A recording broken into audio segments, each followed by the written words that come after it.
જય માતાજી બધાને। રસોઈ બનાવતી વખતે ક્યારેક શાક બળી જાય છે, ક્યારેક સ્ત્રીઓ એકસાથે ઘણા બધા કામ કરતી હોય છે ત્યારે ક્યારેક શાક બળી જતું હોય છે।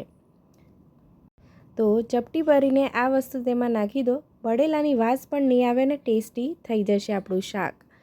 રસોડામાં રસોઈ બનાવતી વખતે શાકભાજી ઘણીવાર બળી જાય છે અથવા તળિયે ચોંટી જાય છે, કારણ કે મહિલાઓને આદત હોય છે કે સવારમાં એકસાથે ઘણા બધા કામ કરતી હોય છે। શાકની સાથે ક્યારેક ચા બનાવતી હોય છે, ક્યારેક બાળકોને તૈયાર કરતી હોય છે, ક્યારેક પતિદેવનું ટિફિન તૈયાર કરતી હોય છે। આ રીતે મલ્ટીટાસ્કિંગ આપણી મહિલાઓ માટે ક્યારેક આવું શાકભાજી બળી જવાની શક્યતા થઈ જાય છે। આવી સ્થિતિમાં મમ્મીએ બતાવેલ આ ઉપાયો ઉપયોગી થઈ શકે છે અને તમારી મહેનતને પણ વ્યર્થ જવાથી બચાવી શકે છે। આવો અહીં જાણીએ કે મમ્મીના કયા ઉપાયો બળી ગયેલા શાકભાજીના સ્વાદને બગડતા બચાવી શકે છે। શાકભાજી બળવાથી તેની સુગંધ અને સ્વાદ પણ બગડી જાય છે, જે કોઈને પણ ખાવું ગમતું નથી। આવી સ્થિતિમાં શાકભાજી ફેંકી દેવી પડે છે અને પાછું ફરીથી બીજું શાક બનાવવું પડે છે। આવી મહેનતમાંથી છુટકારો મેળવવા આજે આપણે દાદી નાની અને મમ્મીના ઘણા બધા નુસ્ખા ટ્રાય કરીશું અને તમે પણ એકવાર આ ટ્રાય કરજો, તમને ઘણો ઉપયોગી સાબિત થશે। તમારી મહેનત પણ બચી જશે અને શાકનો સ્વાદ પણ બદલાઈ જશે અને એકદમ સરસ શાક પણ સુધરી જશે, બિલકુલ બળવાની વાસ પણ નહીં આવે। દાદી નાની અને મમ્મીના ઘણા નુસ્ખા છે જેની મદદથી બળી ગયેલી શાકભાજીનો સ્વાદ સુધરી શકાય છે।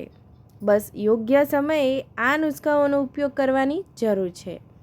જો કિચનમાં ભોજન બનાવતી વખતે તમારી પણ શાકભાજી બળી જાય છે તો અહીં અમે મમ્મીના કેટલાક નુસ્ખા લઈને આવ્યા છીએ જે તમારી મદદ કરી શકે છે।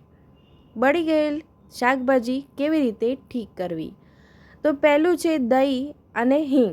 હા મિત્રો, દહીં અને હિંગની મદદથી તમારે શાકભાજી સરસ સૂકી એટલે કે વગર રસાવાળી શાકભાજી બનાવી રહ્યા છો તો તે બળી જાય અથવા તો તેમાં બળવાની ગંધ આવે તો તમે દહીં અને હિંગનો ઉપયોગ કરી શકો છો। હા મિત્રો, તમે બરાબર સાંભળ્યું, દહીં અને હિંગ તમારા શાકને બળવાની ગંધમાંથી દૂર કરશે, ઉપરથી તમારો સ્વાદ પણ વધારી દેશે અને વધારાની મહેનતથી પણ બચાવી લેશે।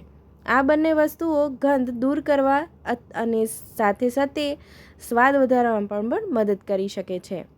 જો શાકભાજી બળી જાય તો સૌથી પહેલાં વાસણ બદલો, કારણ કે વાસણની અંદર શાક ચોંટેલું છે, શાક બળી ગયું છે, એટલા માટે આપણે વાસણ બદલવું જરૂરી છે। જો તમે વાસણ નહીં બદલો તો તમારે જે શાક ચોંટી ગયું છે, બળી ગયું છે, એનો પણ સ્વાદ શાકમાં આવી જશે। જે શાકભાજી બળી ગઈ છે તેને અલગ કરી દો અને બાકી બચેલી શાકભાજીની માત્રા પ્રમાણે એક કટોરીમાં 2 થી 3 ચમચી દહીં લો અને તેમાં ચપટી હિંગનો પાવડર નાખી સારી રીતે મિક્સ કરો। હવે દહીં અને હિંગના મિશ્રણને શાકભાજીમાં નાખો। શાકભાજીને ધીમી આંચ એટલે કે ધીમી ગેસ ફ્લેમ રાખીને 2 થી 3 મિનિટ સુધી પકાવો।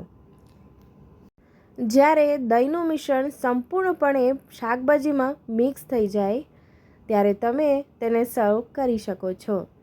દહીં બળવાની ગંધને શોષી લે છે અને હિંગ સ્વાદ વધારવામાં મદદ કરે છે, એટલા માટે દહીં અને હિંગનો ઉપયોગ પણ આપણે કરી શકીએ છીએ।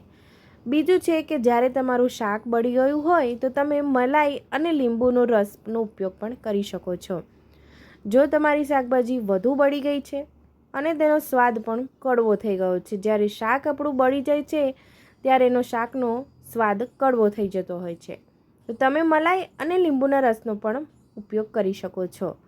આ માટે શાકભાજીની માત્રા પ્રમાણે એક કટોરીમાં મલાઈ લો અને પછી તેમાં અડધા લીંબુનો રસ નીચોવી લો અને મલાઈ અને લીંબુના રસને સારી રીતે મિક્સ કરો અને પછી આપણું જે શાક બળી ગયું છે એનું વાસણ બદલી લેવાનું છે અને પછી એ શાકને બીજા વાસણમાં એડ કરી દો અને પછી આ મિશ્રણને તે શાકભાજીમાં નાખો। આ મિશ્રણને શાકભાજીમાં સારી રીતે મિક્સ કરો।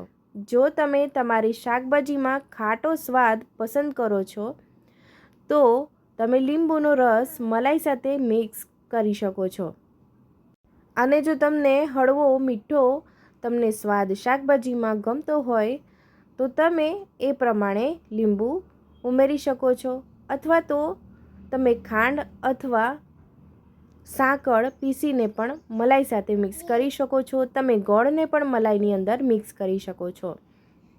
ઘીનો ઉપયોગ, તો ત્રીજો ઓપ્શન છે કે તમે શાકભાજીમાં ઘીનો ઉપયોગ પણ કરી શકો છો. તો શાકભાજીનો સ્વાદ વધારવામાં ઘીનો મહત્ત્વનો રોલ છે.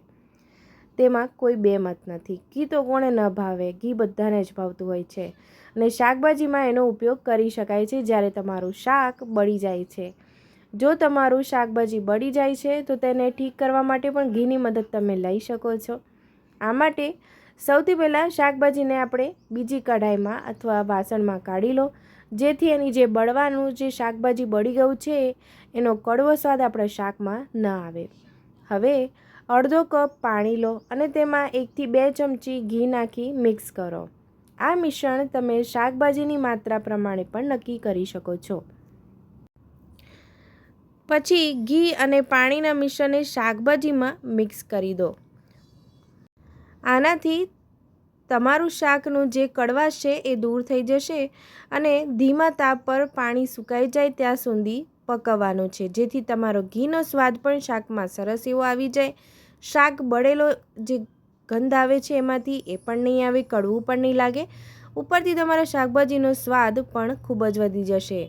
તમે આ રીતથી એકવાર ચોક્કસ ટ્રાય કરજો. જ્યારે તમારું શાકભાજી બળી જાય તો આ 3 રીતથી તમે પણ તમારા બળેલા શાકને બચાવી શકો છો. વધારે કરેલી મહેનત પણ કરવાની જરૂર નહીં રહે, બીજું શાક બનાવવાની પણ જરૂર નહીં રહે, અને બળી ગયેલા સ્વાદને પણ તમે સરસ એવું કડવા વગરનું શાક સ્વાદિષ્ટ બનાવી શકો છો. મારો વિડીયો ગમ્યો હોય તો લાઇક, શેર અને સબસ્ક્રાઈબ કરજો.